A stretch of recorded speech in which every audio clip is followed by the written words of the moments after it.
Ah, é? É.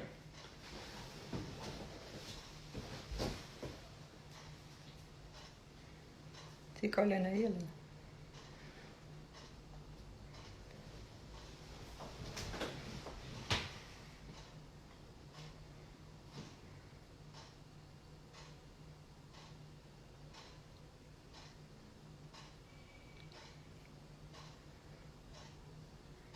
Tem 20 pessoas. É só esperar chegar mais gente. Pergunta se eles estão te ouvindo.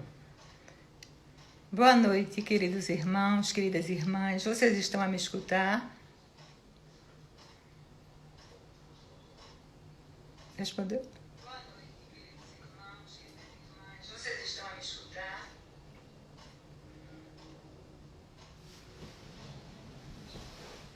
Certo. Meus queridos irmãos, minhas queridas irmãs, Fala para dar um tempinho para entrar, mas para o pessoal entrar.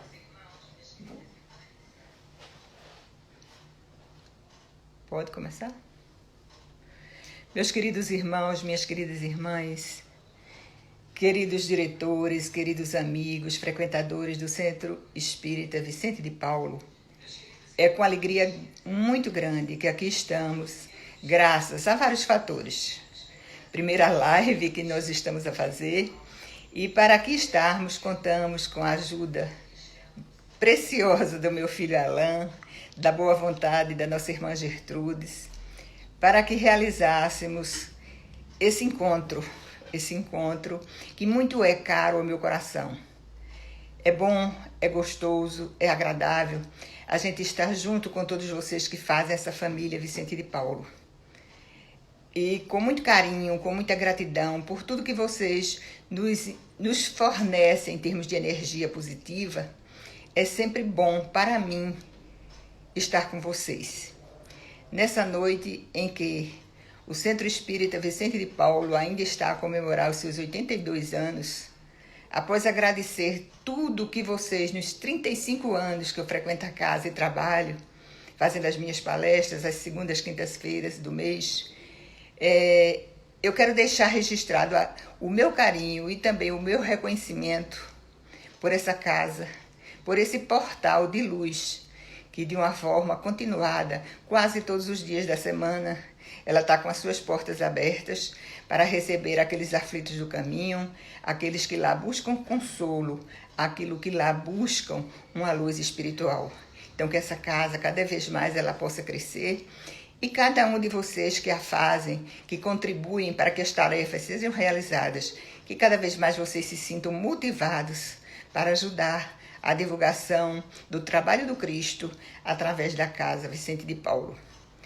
A temática que nós vamos abordá-la é uma temática que nos intuímos, houve uma intuição para que a gente pudesse fazê-la, por conta do momento em que nós estamos a viver.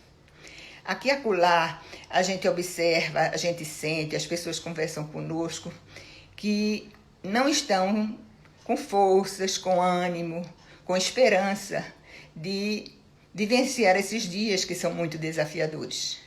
Então nós buscamos e pensamos em falar a respeito de Em Busca de um Sentido, onde nós fomos buscar a inspiração para vestir essa palestra.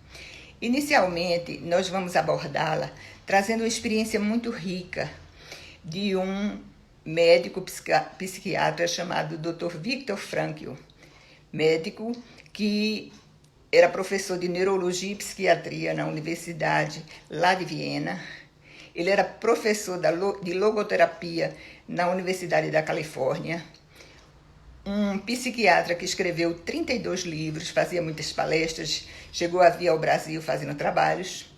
E esse médico, ele nos traz uma experiência muito rica e alicerçada essa experiência por uma vivência que ele teve num campo de concentração de Auschwitz, lá na Segunda Guerra Mundial.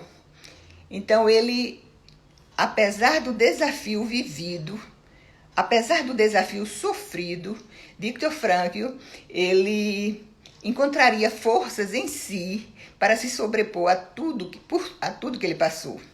Para que tenhamos a ideia do que ele passou, nós vamos fazer algumas pinceladas que serão rápidas, para a gente ver o quanto as pessoas, quando se sobrepõem às adversidades, trazendo consigo um ideal de vida, um sentido de vida, o quanto elas podem se sobrepor a essas dificuldades. Viktor Frankl, ele perdeu no campo de concentração, em crematórios, perdeu o pai, a mãe, a esposa, um irmão. Da sua família só restou um irmão. E Viktor Frankl, percebam, ele nos passa coordenadas interessantes num livro que se titula justamente o título da nossa palestra, Em Busca de um Sentido. Viktor Frankl, ele diz que todas as vezes, ele que foi o criador da logoterapia, ou seja, terapia do sentido, todas as vezes em que as pessoas iam buscá-lo, justamente interessadas para que ele ajudasse a buscar esse sentido, o sentido existencial, ele perguntava às pessoas: por quê? Onde você encontra forças para viver? E era muito comum as pessoas responderem para ele que encontrava forças pelo amor que tinha aos seus filhos. Outras diziam, em resposta, que a força que elas tinham para prosseguir a viver vinha da necessidade da realização de um talento. Talento, entendamos, aquela aptidão, aquela tarefa que cada um de nós traz e que precisa desempenhá-la. E a gente sente intuitivamente que precisa fazê-lo, que precisa realizá-la. E outras pessoas respondiam que encontravam forças para viver, não obstante os desafios e dificuldades que todos nós passamos. Essas pessoas diziam que encontravam forças para continuar a viver, porque elas tinham recebido determinados valores quando crianças, e esses valores se impregnaram de uma forma tão forte em suas vidas, que eram naqueles valores que elas sentiam que precisavam preservar, que encontravam um sentido para viver. Mas pincelemos o que ele passou lá ao chegar no campo de concentração. Inicialmente ele diz que foi uma viagem, ele pegou um trem, uma viagem que durou 3 dias. E essa viagem ele a passou dentro de um vagão onde se aglomeravam 80 prisioneiros. As piores condições possíveis onde esse translado foi feito. E lá chegando, diria Viktor Frankl, nós nos despersonalizamos, ou seja, nós deixamos de ser aquilo que nós somos. Ele não mais seria Viktor Frankl, ele recebeu um número 119.104. A partir dali, Viktor Frankl era conhecido como o número 119.104. Ele diz: raspam-nos todos os pelos. É uma realidade nua e crua. Qualquer haver que tenhamos levado para o campo de concentração, ele é despojado, ele é tirado das nossas mãos. Ele diz que só ficara com o óculos e com um cinto. E esse cinto, posteriormente, que ele ficara, ele o trocara por um pedaço de pão. Ele descreve que lá no campo de concentração, alguns colegas médicos trabalharam como médicos, fazendo ataduras, fazendo pequenos serviços. No entanto, ele trabalhou, o número 119, 104, trabalhou fazendo escavações, trabalhando na construção de ferrovias, fazendo túneis. Era o trabalho que Viktor Frankl constantemente, no campo de concentração, esteve a realizar. Só no final daquele tempo ali passado é que ele trabalharia como médico. Ele conta situações assim de muito sofrimento espiritual. Aliás, muito sofrimento moral, muito sofrimento físico e muito sofrimento espiritual. Ele conta que 90% daquelas pessoas que estão ali no campo, elas são levadas para os locais de extermínio. E viviam eles nesse sentimento muito forte de: será que serei poupado? Ou será que terminarei meus dias aí? Aí ele conta sentimentos que são muito comuns naqueles que ali viviam. O sentimento, por exemplo, da ilusão de um indulto, a imaginar que de uma hora para outra eles poderiam mudar de situação e dali sair daquele terror, através dos quais os seus dias eram marcados. Ficava imaginando também, muitos deles, um desejo, tendo uma possibilidade, alimentando um desejo de fuga. Só que eles percebiam no dia a dia que isso era impossível. Crescia, observava-se pelo medo, que eles ali estavam a viver pelos constantes sofrimentos que lhes eram passados. Eles começavam a alimentar dentro de si um sentimento muito forte de se matarem. E ele, porque, dizia ele, e a gente quer ressaltar essa informação passada pelo Dr. Viktor Frankl, ele, de si para consigo, todas as noites ao dormir, ele pensava: eu não vou para o fio. Eu não vou para o fio, eu não vou colocar minha mão no fio. Era a maneira como eles, era usual se dizer, o não colocar ou colocar a mão no fio, é quando as pessoas buscavam colocar a mão em fios eletrificados.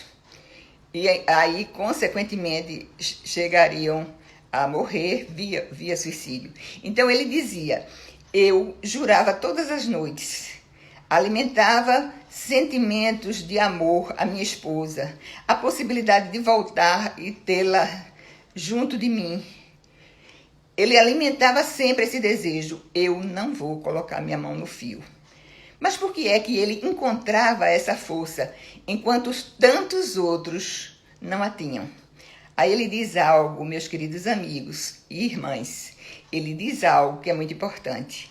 Eu tinha uma ideologia básica, ou seja, dentro de mim eu alimentava pensamentos que me davam forças. Eu tinha dentro de mim o ideal de vida.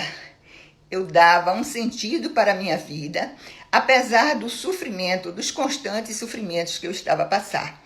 E ele cita muito nessa obra Em Busca de um Sentido, ele cita Nietzsche, o filósofo Nietzsche, que diz que quem tem por que viver, vive apesar do como esteja a viver. Pensamento belíssimo. Quem tem um ideal, quem tem um sentido para viver, esse sentido fortalece ou a fortalece tanto que, apesar do como esteja a viver, a pessoa tem a ideia nítida que pode viver, ou que deve viver.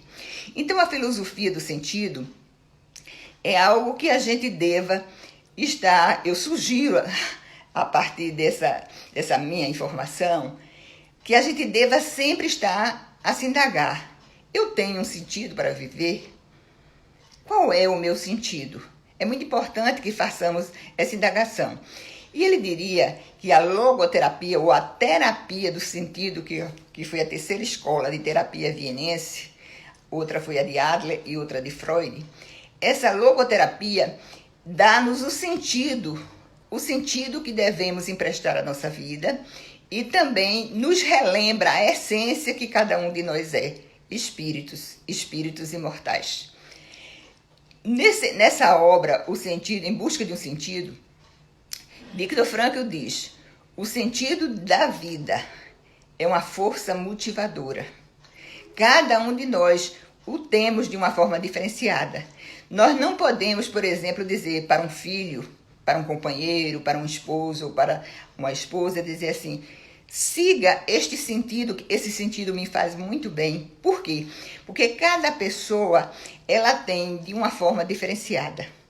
Quando a gente deixa de emprestar um sentido para as nossas vidas, nós deixamos de lado a oportunidade de viver e de crescer.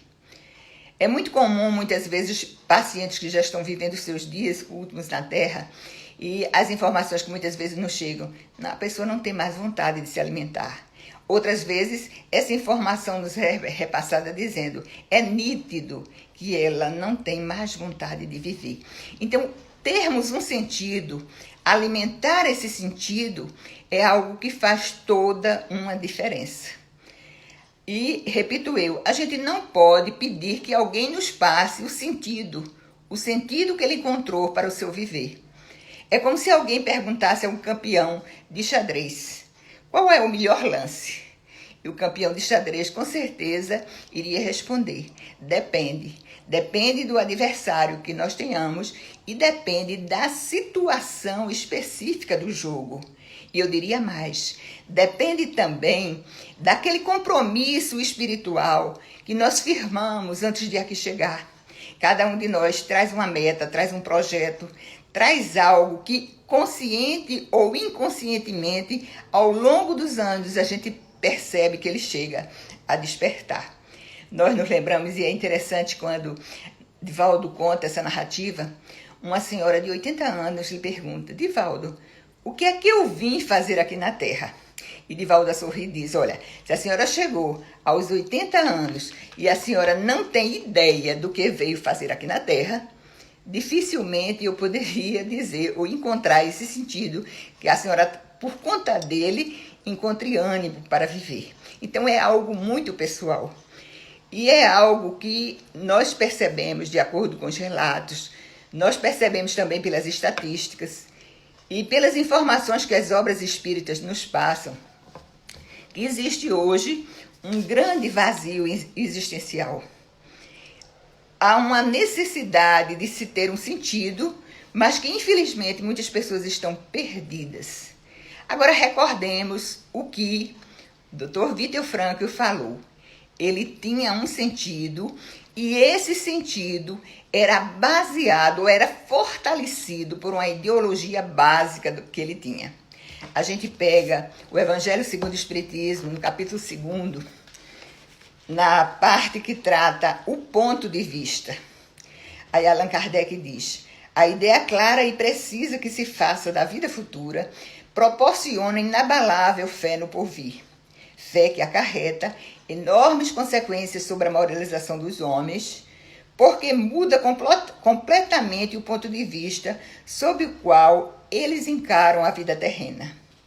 Para quem se coloca pelo pensamento na vida espiritual, que é indefinida, a vida corpórea se torna simples passagem, breve estada num país ingrato.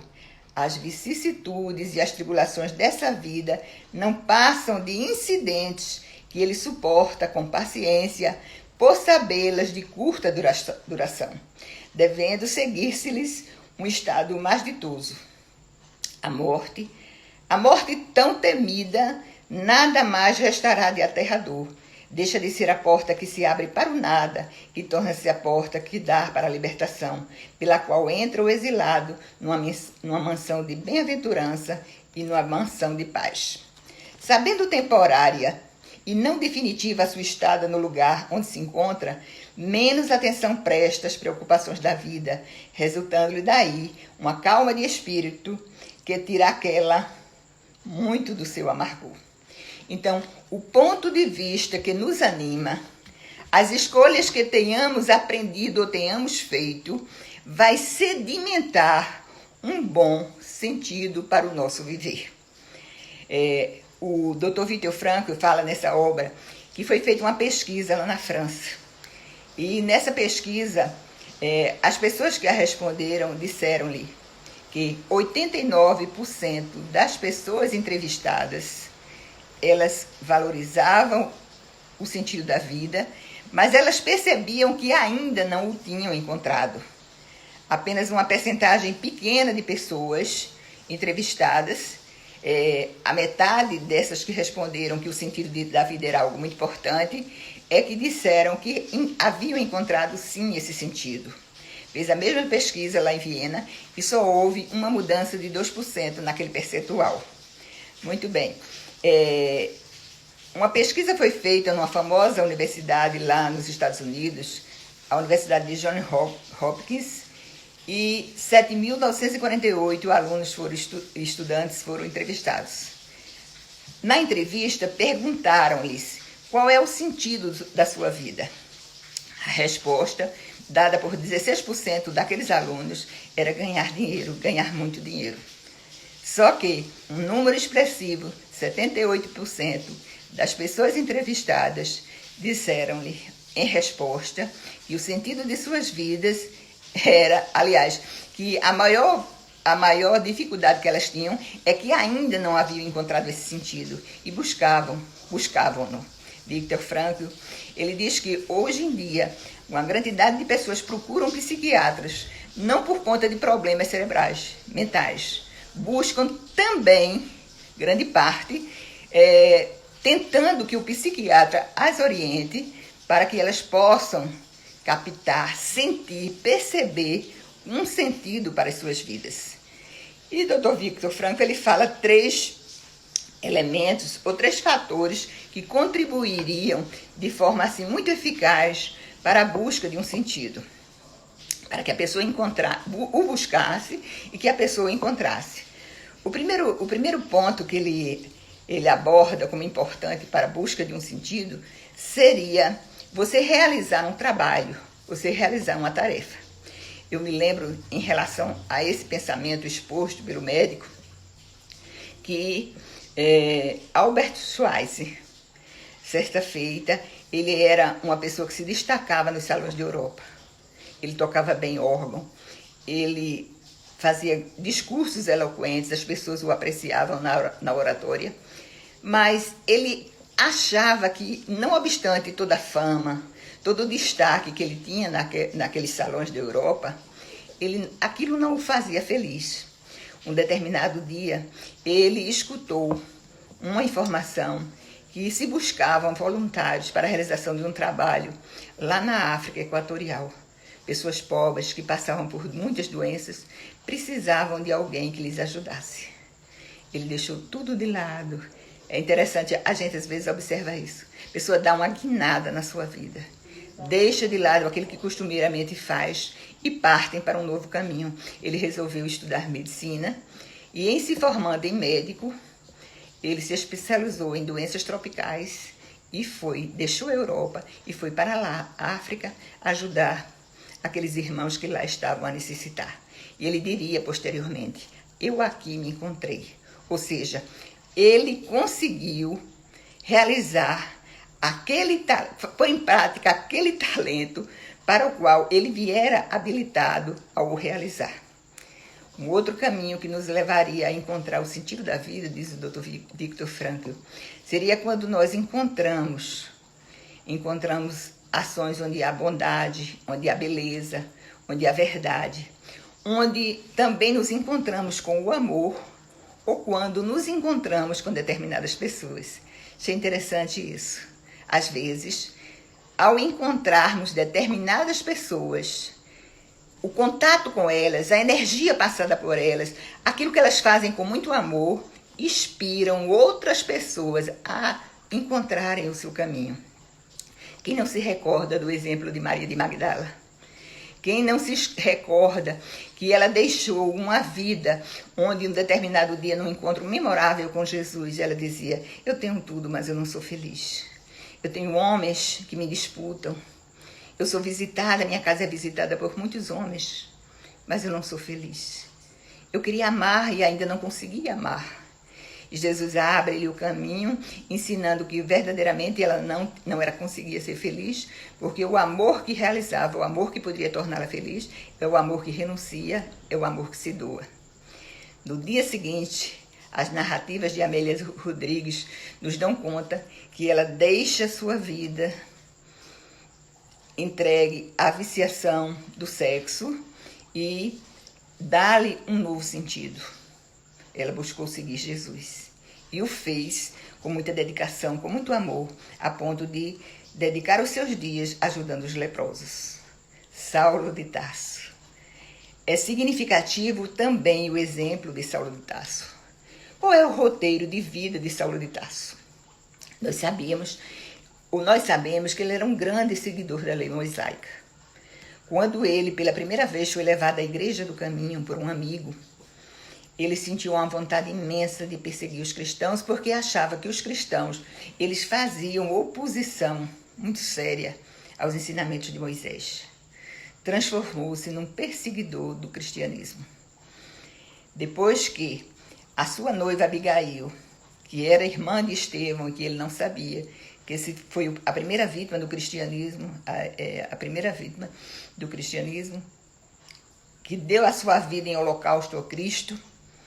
Quando ele tomou conhecimento que Abigail era irmã de Estevão, e quando ele tomou conhecimento posteriormente que ela se tornaria cristã, ele resolve receber do Sinédrio, pediu ao Sinédrio uma carta para perseguir os cristãos, não apenas agora em Jerusalém, mas que essa perseguição ela chegasse até outras cidades.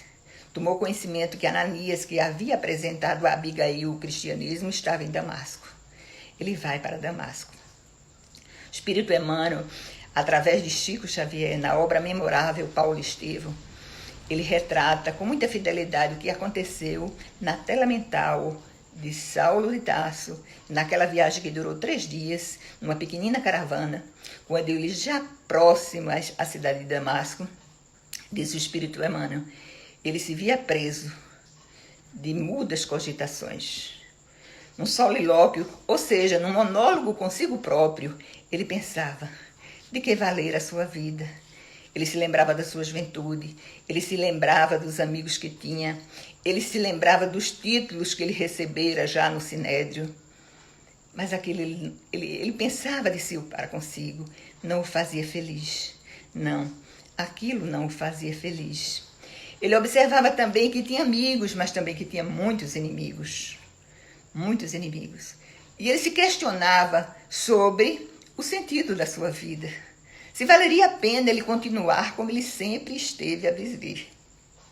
Era uma pessoa boa, Saulo de Tarso. Ele seguia fielmente os preceitos do judaísmo. Ele era uma pessoa que gostava de cumprir o dever, abominava o pecado. Então ele ficava a pensar, mas isso não me fez feliz. Os rabinos, os doutores da lei, aquela época comentavam que aquele que seguisse verdadeiramente os ensinos de Moisés, eles seriam felizes, mas eles não se consideravam felizes. Já estavam a chegar a Damasco, com um dos companheiros de viagem, o percebe totalmente transtornado. É que uma luz muito forte vai ao encontro de Saulo de Tarso.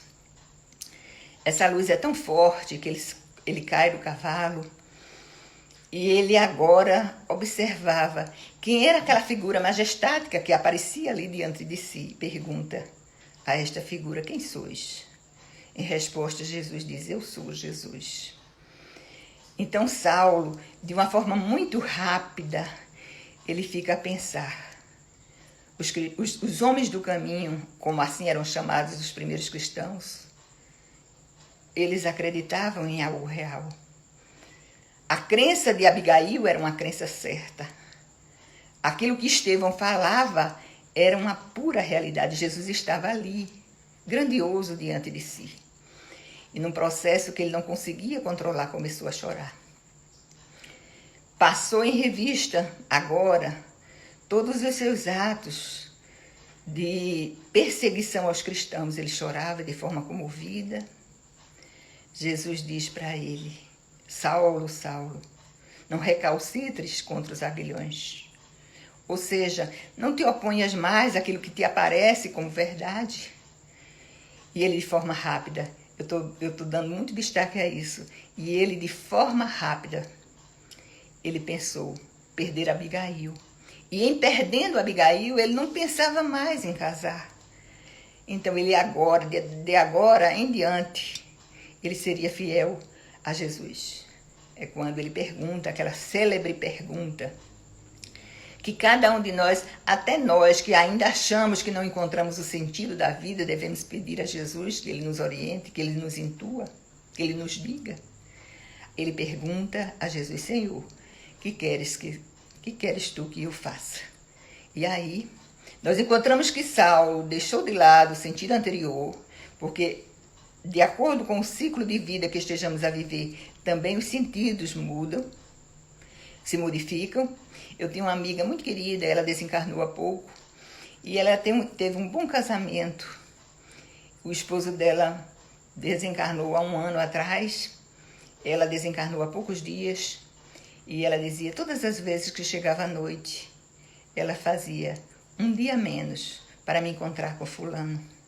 Ela tinha um sentido, o sentido da vida dela era chegar um dia e reencontrar o esposo.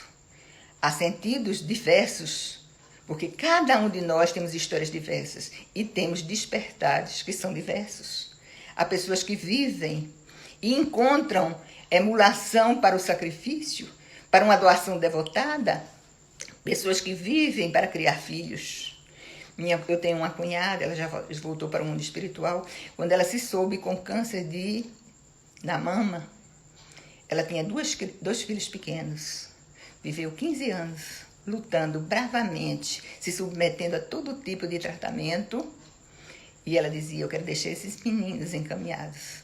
Conseguiu deixá-los. O sentido da vida. Mas o Viktor Frankl diria que nós poderemos encontrar o sentido através de outro viés, através da atitude que tomemos diante de sofrimentos inevitáveis. Aí nós nos lembramos do papel da dor.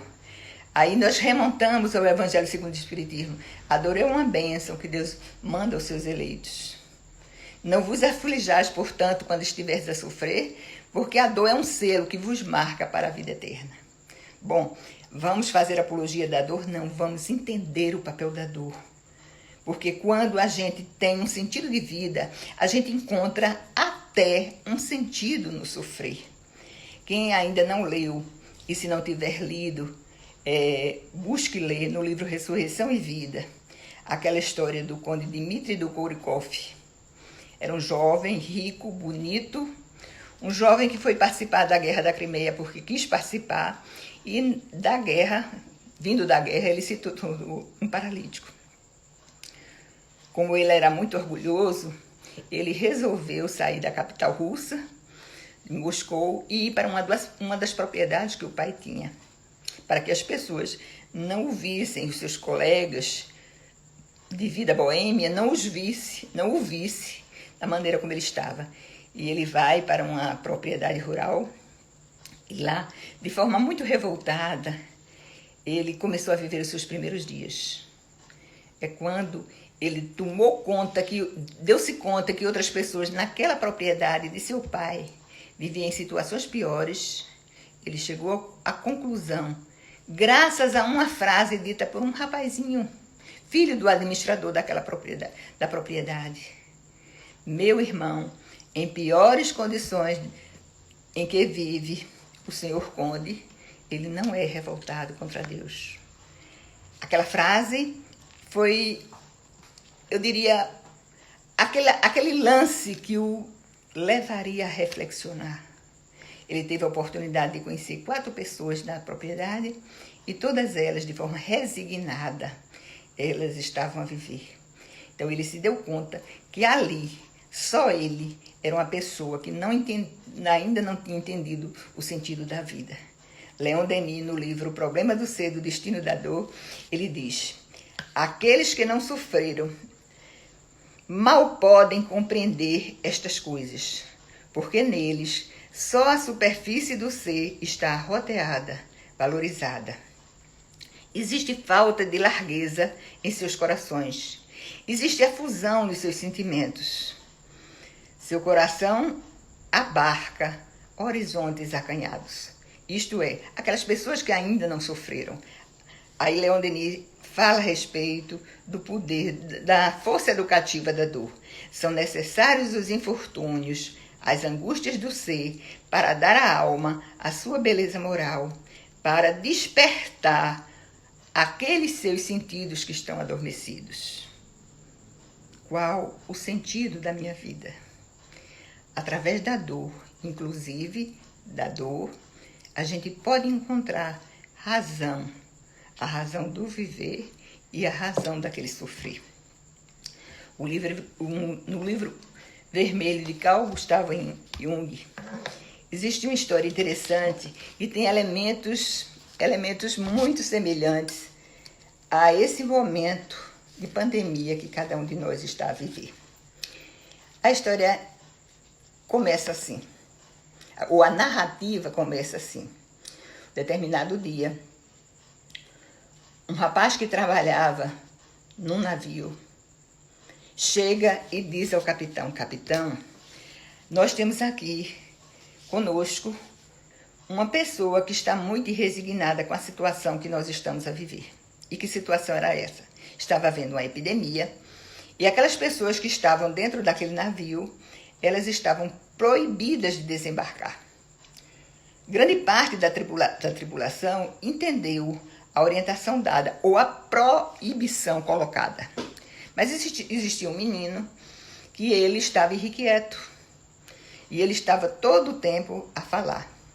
O capitão disse: traga o menino aqui.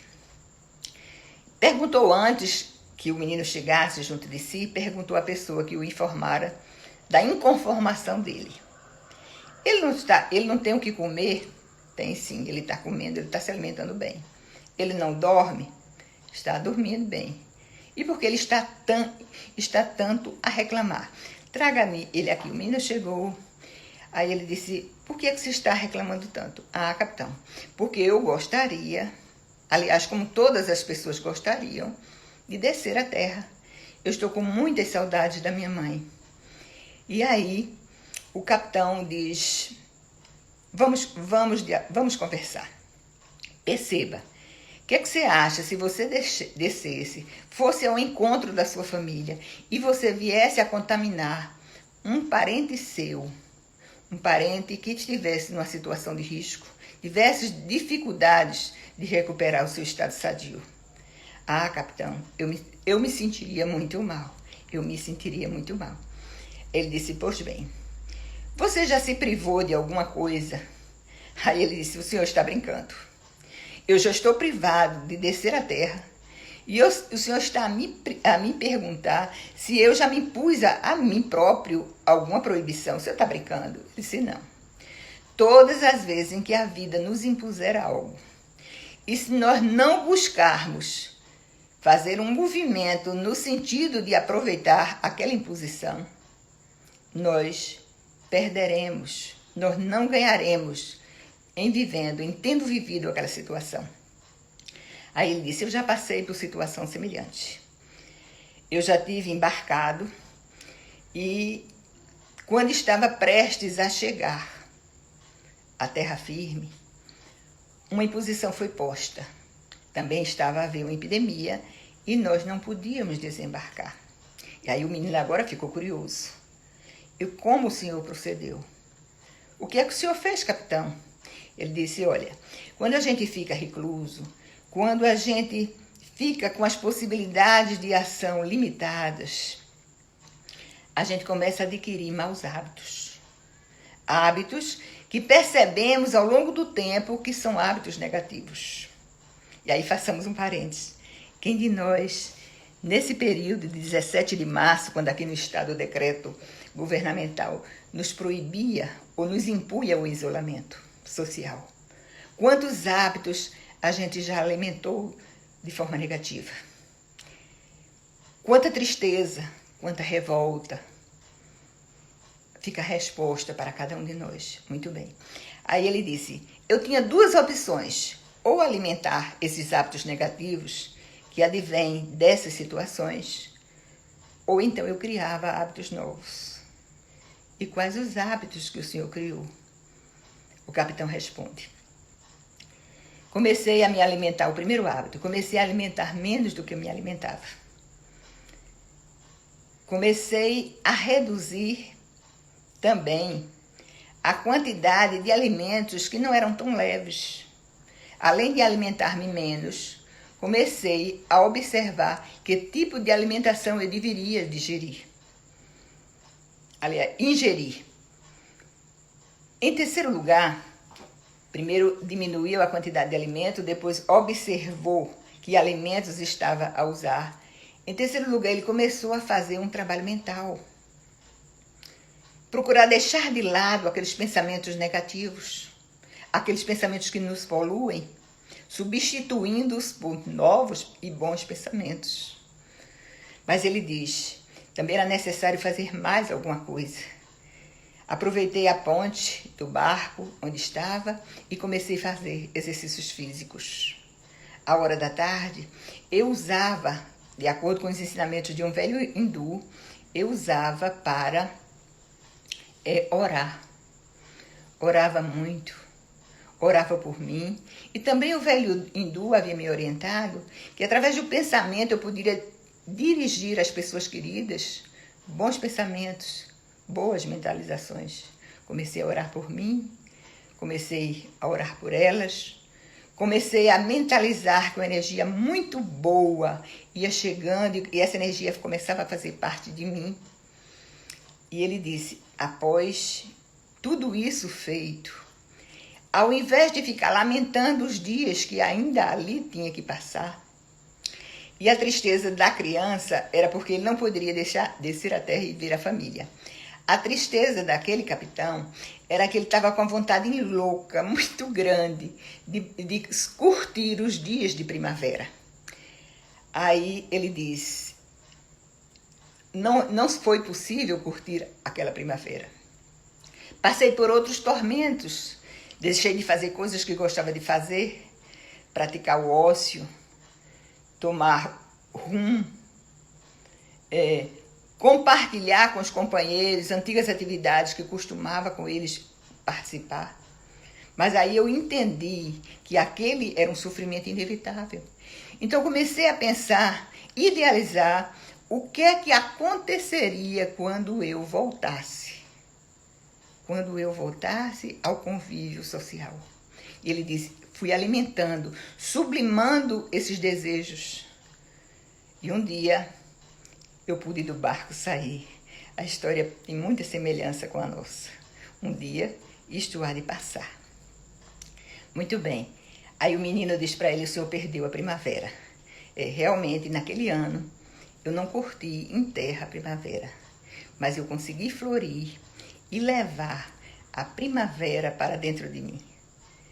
Para sempre, a primavera ficou, através dos novos hábitos adquiridos, eu diria, através de um novo sentido de vida, ele conseguiu voltar, quando voltou, de forma diferente. Eu fico a imaginar e acredito que vocês também. Um dia voltaremos. Um dia voltaremos e precisamos voltar. Precisamos voltar melhores. Dizia Alberto Almeida numa dessas lives que assistimos nesses dias, que a gente deva se vergar diante do vírus, mas a gente deva se vergar para que adquiramos atitudes renovadas. Devemos nos vergar, deixando de lado o orgulho, o egoísmo, sendo mais solidários. Trazer conosco a primavera. E outro dia recebi uma comunicação espiritual de um grupo, de uma pessoa amiga que faz parte de um grupo espírita, e a entidade mandava dizer, vocês já passaram por tantos problemas, nessa encarnação e em outras, já passaram por tantos desafios, por tantas epidemias, foram também partícipes de guerras, sofreram, mas como espíritos imortais aqui estão, agora visitados por novos pensamentos. Aquela ideologia básica que fez com que Viktor Frankl dissesse, não posso me suicidar, eu não posso colocar a minha mão no fio, eu não posso. Que a gente possa se reanimar através desses conhecimentos da doutrina dos Espíritos, Consoladora Doutrina, que nos ilumina, nos esclarece, nos consola e nos faz reciclar conceitos, renovar sentidos. Ah, meus amigos, sabemos por que viver. Então, administremos todas e quaisquer situações, como estejamos a viver. Que a gente possa voltar para a sociedade, para o trabalho, para a casa espírita, trazendo um sentido novo, o sentido da cooperação maior, o sentido da solidariedade, o sentido que fará com que, quando chegarmos mais na frente e olhemos para trás, possamos dizer, foi difícil, foi duro, mas eu consegui passar e aqui estou a viver. Que nós não alimentemos aquele sentimento que muitas vezes visitava a mente de pacientes que procurava a psicóloga espírita Celina Fioravante. Diria Celina, quando ela trata isso no livro A Depressão como um problema espiritual. Ela diz assim, muitas dos meus pacientes chegavam aqui e diziam-me, como sofro olhando para trás e não ter lutado, por não ter fazido valer aquilo que intuitivamente eu sentia, que aqui na Terra cheguei com o objetivo de realizar determinada tarefa, de realizar projetos que muitas vezes infantilmente eu deixei para trás. Que Jesus possa nos iluminar cada vez mais e que a gente busque um sentido maior para que melhormente, onde quer que estejamos, possamos viver. Muita paz, um afetuoso abraço à família Vicente de Paulo, ao centro que completou os seus 82 anos, que ele continue a ser esta casa amiga, esta casa querida, esse portal de luz que recebe a todos, ilumina, consolando. Muita paz para todos.